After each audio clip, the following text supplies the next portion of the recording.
May nahulog na eroplano, tanging pilot lang at stewardess ang buhay.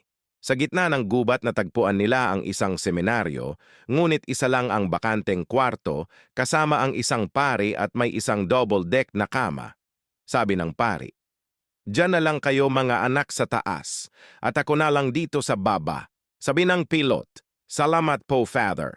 Lumipas ang ilang oras nakaramdam ang pari ng parang turbulence. Nagtanong ang pari, "Mag-aanak, ano yon?" Sagot ng pilot, "First flight po, Father." Lumipas ang ilang oras, nakaramdam ulit ang pari ng parang turbulence. Nagtanong ulit ang pari, "Ano yon mga anak?" Sagot naman ng pilot, "Second flight po, Father."